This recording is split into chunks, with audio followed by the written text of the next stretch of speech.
বিধায়কের উদ্যোগে হাল ফিরছে ভাটপাড়া স্টেট জেনারেল হাসপাতালের।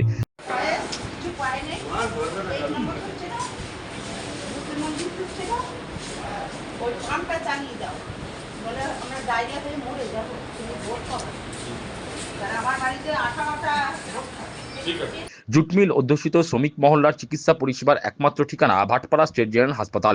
একটা সময় রেফার রোগে জর্জরিত ছিল এই হাসপাতাল, কিন্তু ভাটপাড়ার তরুণ বিধায়ক পবন কুমার সিং এর উদ্যোগে ক্রমশ হাল ফিরছে এই হাসপাতালের।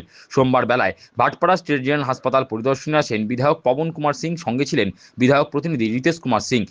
তারা প্রসূতি বিভাগ সহ শল্য চিকিৎসা এবং বহিরাগত রোগী বিভাগ ঘুরে দেখেন। রোগীদের সঙ্গে তারা কথাও বলেন। সংবাদ মাধ্যমের মুখোমুখি হয়ে ভাটপাড়ার বিধায়ক পবন কুমার সিং বলেন, তার ঠাকুরদার প্রয়াত সত্যনারায়ণ সিং বিধায়ক থাকাকালীন এই হাসপাতাল গড়ে উঠেছিল, সেই জন্য এই হাসপাতালের প্রতি গভীর টান রয়েছে। তৃণমূল জমানায় তার বিধায়ক তহবিলের অর্থে একটা ডিজিটাল এক্সরে মেশিন এবং একটা ইউএসজি মেশিন তিনি প্রদান করেছিলেন। ইউএসজি মেশিন চালু হলেও ডিজিটাল মেশিন এখনও চালু করা যায়নি, কারণ 170 কেবির বৈদ্যুতিক সংযোজক হওয়ার পর রোগীরা ওই এক্সরে মেশিনের পরিষেবা পাবেন। বিধায়ক আরও জানান, 2 মাস আগে মহকুমা শাসকের উপস্থিতিতে হাসপাতাল কর্তৃপক্ষের সঙ্গে তার বৈঠকে হয়েছিল। উক্ত বৈঠকে একাধিক কাজের প্রস্তাব দেওয়া হয়েছিল। অল্প কিছু বাদে সমস্ত দাবি ইতিমধ্যেই পূরণ হয়ে গিয়েছে। পবনের কথায়, সরকার এবং চিকিৎসকেরা ছাড়া যারা এই হাসপাতালকে ভালোবাসেন তাদের সহযোগিতা হাসপাতালে এত উন্নয়ন সম্ভব হয়েছে। বিধায়ক দাবি করেন, ইউএসজি, এক্স-রে, সিটি স্ক্যান এই ধরনের সরঞ্জাম থাকায় আগের তুলনায় রোগী রেফার অনেকটাই কমেছে। সাহেব আমার এই হসপিটালে, ভাটপাড়া জেনারেল হসপিটালে জয়েন করেছেন, প্রথম এরকম সুপারিনটেন্ডেন্ট আমি দেখেছি। এর আগেও ছিল একটা ম্যাডাম তো কখনো আমার কোঅপারেট করেনি, নাই আমাকে এনওসি দিয়েছে। স্যারই একটা প্রথম ছিল যে আমাকে ডেকে আমাকে বলেছেন কি হসপিটালকে প্রচুর কিছু রিকোয়ারমেন্ট আছে, আপনি কি আমাকে হেল্প করবেন আপনার এমএলএ ফান্ড থেকে। আমি বলেছেন, স্যার আমি সব সময় রেডি আছে। এই হসপিটাল শুধু হসপিটাল নিয়ে আমি ভাবে না, এই হসপিটাল থেকে আমার একটা আলাদা ইমোশনস আছে। কেন আমার ঠাকুর বাবা এই হসপিটালকে করেছে, সরকার ওই সময় কংগ্রেস সরকার ছিল, কংগ্রেস সরকারে হেল্প পেয়ে এইটা হসপিটালকে রেডি করেছে। তো এই জন্যে হসপিটালকে সেভ করা আমার একটা আলাদাই চিন্তা ভাবনা আছে। স্যারকে আমি বলেছি, স্যার আমাকে এনওসি দিয়েছেন, ও এনওসি পাওয়াই পরে আমি খুব সাইলেন্টলি কাজ, এই শুধু স্যার জানে আর আমি জানি, ও খুব সাইলেন্টলি কাজ করে ওই দুটো মেশিনকে আমি এখানে আমি এখানে নিয়ে এসেছে। একটা এক্সরে মেশিন, একটা ইউএসজি মেশিন। ইউএসজি মেশিন তো চালু হয়ে গেছে, কেন ওর জন্য তো একটা আলাদা ইলেকট্রিসিটি এইসব লাগবে না। লেকিন এক্সরে মেশিন জন্য প্রচুর সমস্যা আমি ফেস করেছি। এই 2 বছর, এখন 2.5 বছর উপরে চলে গেছে, এখনো মেশিন রাখা আছে। সরকার থাকতো তো এত সময় লাগতো না আমার, এখন আমার সরকার এসে গেছে, তো আপনি নিজেই দেখছে কি পারফরমেন্স কি আছে। এই 2 মাস আগে যে মিটিং হয়েছে, যেখানে সরো ছিল, আমিও ছিল, এসডিও সরো ছিল, আর প্রচুর লোক ছিল এখানে, ডক্টরও সব ছিল। তো এই মিটিংয়ের মধ্যে যা যা ডিসিশন নেওয়া হয়েছে, এই ডিসিশনের মধ্যে প্রচুর কাজ হয়ে গেছে, এখনও কিছু কাজ বাকি আছে, ওই কাজও আমি 1-2 মাসের মধ্যে কমপ্লিট করে দেবে। আমার সরকারের হেল্প, আমার সাপোর্ট আর বাকি ডক্টরের সাপোর্ট, সবাই সাপোর্ট। দেখুন, একটা কাজ করতে সবার সাপোর্ট লাগে, সবার কোঅপারেশন লাগে, সবার এক জায়গা হয়ে একটা পজিটিভ নিয়ে কাজ করবে, তো সব কাজ পসিবল আছে। তো আমি যেরকম এক কাজ হয়েছে, আমি বলবো না কি আমি করেছি, আমি বলছি আমার সরকার আর আমার ডক্টর অ্যাসোসিয়েশন আর আমার যত লোক আছে যে এই হসপিটালকে ভালোবাসে, এই সবার কন্ট্রিবিউশন আছে এই কাজকে ফুলফিল করার জন্য। বিধায়কের আশ্বাস, 1-2 মাসের মধ্যেই বহিরাগত রোগী বিভাগ চালু হয়ে যাবে। তাছাড়া পিপিপি মডেলে তিনি হাসপাতালের আরও উন্নয়ন করার চেষ্টা করবেন। শুধু ইলেকট্রিসিটি ওরকম প্রোভাইড হতে পারছে না, এই জন্য ওপিডি চালু হচ্ছে না। ও কাজ এই 1 মাসের মধ্যে, 2 মাসের মধ্যে আমি চেষ্টা করবো 1 মাসের মধ্যেই কমপ্লিট হয়ে যায়। আর ডক্টরের ব্যাপারে যা স্যার বলছিল, সত্যি এখানে যে ডাক্তার আছে, ডক্টরের ভালো ডক্টর থাকার জন্যেই এই যে আপনার রিফার যে কেস আছে যে এত কম হয়ে গেছে। মিনস আপনার, আমার কাছে পুরো ডেটা আছে, এক করে বলতে থাকবে তো প্রচুর টাইম লেগে যাবে, আপনাকে দিয়ে দেবে আমি, প্রচুর একটা কম হয়ে গেছে। ঠিক আছে, তো এই কম হওয়া সবচেয়ে বড় ব্যাপার আছে ইকুইপমেন্ট। যেরকম ইউএসজি আর এক্সরে মেশিন চালু হওয়া পরে দেখবেন আপনি, কেন ডক্টর তো ভগবান নেই, কি আপনার ভিতরে কি চলছে, কি ক্রিটিক্যাল সিচুয়েশন আছে, কি মাইনর সিচুয়েশন আছে। এরকম তো ইকুইপমেন্টের মধ্যে দেখলেই, যেরকম স্যার বলছিল কি আল্ট্রাসাউন্ডের মধ্যে দেখেছেন কি পেটের মধ্যে কি আছে, একটা খুব মেজর সমস্যা আছে কি মাইনর সমস্যা আছে। মাইনর সমস্যা হলে স্যার লোক ট্রিটমেন্ট করে দেয়, মেজর হলে তো যেখানে খুব ভালো ইকুইপমেন্ট যেখানে থাকবে ওখানেই আপনি করতে পারবে। তো ইকুইপমেন্ট না থাকলে ডক্টর কিছু করতে পারবে না, ভালো ডক্টরও হলে আপনি কিছু করতে পারবে না, ইকুইপমেন্ট দরকার আছে। এই জন্য একটা পিপিটি মডেলও আমি চিন্তা ভাবনা করছে, সরকার থেকে পারমিশন নিয়ে, আগে সরকার পারমিশন দিয়ে দেবে তো একটা পিপিটি মডেল মধ্যে যত ইকুইপমেন্ট দরকার আছে। কেন দেখুন, একটা তো হসপিটাল নেই পুরো ওয়েস্ট বেঙ্গলের মধ্যে যেখানে আমার গভর্নমেন্ট শুধু আমার হসপিটালের মধ্যে কনসেন্ট্রেট করবে। কিছু কিছু ইনিশিয়েটিভ তো নিজেও নিতে হবে।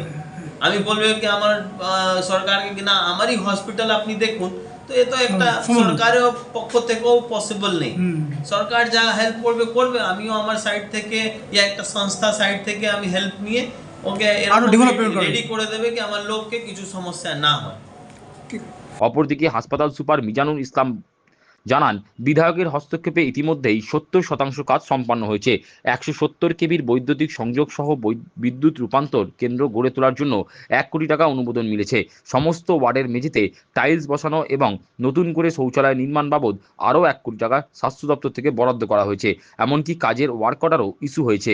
সুপার আরও জানান, জগদ্দল স্টেশনের 1 নম্বর টিকিট কাউন্টারের কাছে মাঠের শেষ প্রান্তের জমি যাতে দখল না হয় সেদিকে নজর রেখে চারিদিকে বাউন্ডারি দেওয়ার সিদ্ধান্ত নেওয়া হয়েছে। সেই কাজে স্বাস্থ্য দপ্তর থেকে অর্থ বরাদ্দ করা হয়েছে। তাছাড়া আগে গোটা হাসপাতাল জুড়ে মাত্র 20টি সিসিটিভি ক্যামেরা বসানো হয়েছিল, আরও 40টি ক্যামেরা বসানোর কাজ প্রায় শেষ পর্যায়ে। স্যার ছিলেন এবং এসডিও স্যারের উপস্থিতিতে আমাদের অনেকগুলো প্রপোজাল নেওয়া হয়েছিল। বিশেষ করে আমাদের ডেভেলপমেন্টের কাজ, হসপিটালের ডেভেলপমেন্টের কাজ অনেক জিনিসগুলো পেন্ডিং ছিল, যেগুলো আমরা করতে পারছিলাম না। আমাদের রিকুয়েশন অনেক আগে থেকেই দেওয়া ছিল, কিন্তু ডিপার্টমেন্টাল কোঅর্ডিনেশনের একটা গ্যাপ এবং বিভিন্ন জায়গার থাকার জন্য আমাদের সেইগুলো কিন্তু হচ্ছিল না। যেটা বিধায়ক স্যারের খুব অতিরিক্ত অ্যাক্টিভনেস, উনি অ্যাক্টিভলি জিনিসগুলোকে দেখেন আমাদের কাছ থেকে, এবং তারপর থেকে উনি ডিপার্টমেন্টে কথা বলার পর আমাদের অনেকগুলো প্রপোজাল, বলতে পারেন প্রায় 70% প্রপোজাল অলরেডি কিন্তু ওয়ার্ক অর্ডার আমাদের এএফএস জেনারেট হয়ে গেছে, অ্যাডমিনিস্ট্রেটিভ অ্যাপ্রুভাল, এবং ফান্ডও সেইভাবে করে এক এক করে আসছে এবং কাজগুলো শুরু হচ্ছে। ওয়ার্ক অর্ডারও অনেকগুলো ইস্যু হয়ে গেছে। তো যেমন আমাদের হসপিটালের জন্য আমাদের যে সমস্যাটা হচ্ছিল, এই যে দেখছেন ইলেকট্রিকের কানেকশানের যে সমস্যা, মাঝে মধ্যেই ইলেকট্রিক চলে যাচ্ছিলো, যেটার কারণ আমাদের বলেছেন আমাদের এক্সিস্টিং হসপিটালের যে পাওয়ার লোড হচ্ছে 40 কেভিএতে চলছে, যেটা খুবই কম, যেখানে আমাদের মিনিমাম দরকার 170 কেভিএ। সেটা না হলে হসপিটালে যে কোনো সময় ইলেকট্রিকের প্রবলেম হতে পারে। তো স্যার সেটা জানেন, তখন আমরা একটা ডিমান্ড করেও দিই এবং আমাদের এখান থেকে স্বাস্থ্য দপ্তর থেকে কিন্তু সেটা অলরেডি পাস হয়ে গেছে, এই এএফএস জেনারেট হয়ে গেছে। হ্যাঁ, এবং এখানে একটা পার হাউস টাইপের সাবস্টেশন করার জন্য একটা প্রপোজাল ছিল, অনেক বড় তার অ্যামাউন্ট ছিল, প্রায় 1 কোটির ওপরে। সেটাও কিন্তু স্যারের উদ্যোগে এটাও কিন্তু অ্যাপ্রুভাল, অ্যাডমিনিস্ট্রেটিভ অ্যাপ্রুভাল চলে এসছে। এই দুটো একটা বড় কেট, যেটা অনেক দিন ধরে হচ্ছিল না। থার্ড আমাদের প্রপোজাল ছিল আমাদের হসপিটালের ভেতরে সমস্ত ওয়ার্ডগুলোর টাইলস ফাইলস কিছু নেই, এমনি নর্মাল আমাদের যে সমস্ত ফ্লোরগুলো নর্মাল হওয়ার জন্য খুব নোংরা হচ্ছিল, যে জন্য আমাদের একটা প্রপোজাল ছিল যদি টাইলস করা হয়। এবং টয়লেটগুলো অনেক দিন পুরনো, সেগুলো খুব মানে অনেক দিন ধরে পুরনো হওয়ার জন্য সেগুলোতে খুব ইউজ করা খুব মুশকিল হয়ে যাচ্ছিলো। তো সেগুলো আমাদের একটা প্রপোজাল ছিল, নতুন করে আমার সমস্ত ওয়ার্ডে সমস্ত টয়লেট রিনোভেশন এবং ফ্লোর যে টাইলস সমস্ত ওয়ার্ডে সেইটা করার জন্য একটা প্রপোজাল আমার দেওয়া ছিল, প্রায় 1 কোটি টাকার ওপরে প্রপোজাল ছিল। সেটাও কিন্তু স্যারের উদ্যোগে সেটাও কিন্তু অ্যাডমিনিস্ট্রেটিভ অ্যাপ্রুভাল চলে এসেছে, তার ওয়ার্ক অর্ডার ইস্যু হয়ে গেছে এবং কাজও খুব সম্ভবত তাড়াতাড়ি শুরু হবে। সেই জন্য আমরা প্ল্যান করছি কীভাবে আমরা জিনিসটাকে শিফট করে আমরা কাজটা করাতে পারবো। থার্ড আমাদের আরেকটা বড় প্রজেক্ট ছিল, সেটা হচ্ছে আমাদের যে রেলওয়ে জগদ্দল স্টেশনের রেলওয়ে সাইডে যে সমস্ত জায়গা আমাদের অকুপাইড হয়ে গেছে, সেখানে একটা ওয়াল তোলার কথা ছিল আমাদের, যেহেতু বাউন্ডারি ওয়াল নেই, এবং সেটারও কিন্তু প্রপোজাল রিসেন্টলি 30 তারিখে অলরেডি এসেছে, একটা ওয়ার্ক অর্ডার ইস্যু হয়ে গেছে, ওটাও স্যাংশন হয়ে গেছে স্বাস্থ্য দপ্তর থেকে। তো এইগুলো অনেক বড় বড় প্রপোজাল। তাছাড়া স্যারের দেওয়া একটা ডিজিটাল এক্সরে মেশিন, যেটাও আমাদের যে স্যার আমাদের বিধায়ক ফান্ড থেকে দিয়েছিলেন, সেটারও কাজ অনেক দিন ধরে পেন্ডিং ছিল, কিন্তু সেটাও কিন্তু আমাদের অ্যাডমিনিস্ট্রেটিভ অ্যাপ্রুভাল বেরিয়ে গেছে এবং তার কাজ অলরেডি কমপ্লিট হয়ে গেছে। এবং আমাদের এই 169 কেভিএটা কানেকশন হয়ে গেলেই কিন্তু ওটাও পরিষেবাটা আমরা শুরু করতে পারবো। স্যার ইউএসজি যেটা দিয়েছিলেন সেটা তো কাজ চলছে, এবার এক্সরেটাও শুরু হবে ওটার জন্য। তারপরে যেটা ছিল আমাদের সিসিটিভি ক্যামেরা, আমাদের খুব কম ছিল, মাত্র 20টা সিসিটিভি ক্যামেরা, সেখানে আরও আরও 40টা সিসিটিভি ক্যামেরার জন্য আমাদের অলরেডি ফান্ড স্যাংশন হয়েছে, সেই কাজও অলরেডি শুরু হয়ে গেছে, কাজ শেষের দিকে। ওটাও আমাদের একটা বড় সাফল্য এটার জন্য যে শুরু হচ্ছে। এছাড়া আরও আমাদের কিছু প্রপোজাল দেওয়া আছে, সেগুলো আমাদের যেমন আমাদের পরিসংখ্যান তুলে ধরে সুপার জানান, গত 1 বছরে জরুরি বিভাগে রোগীর সংখ্যা 90,204 জন, তার মধ্যে রেফার করা হয়েছে মাত্র 782 জনকে। সুতরাং আগের তুলনায় রেফার বহুগুণে কমে গিয়েছে। লাস্ট আমি বলি, এই মাসের যেমন আমরা যেটা দেখাচ্ছি যে টোটাল আমার পেশেন্ট এসেছিল ইমার্জেন্সিতে 90,204 এই বছরে।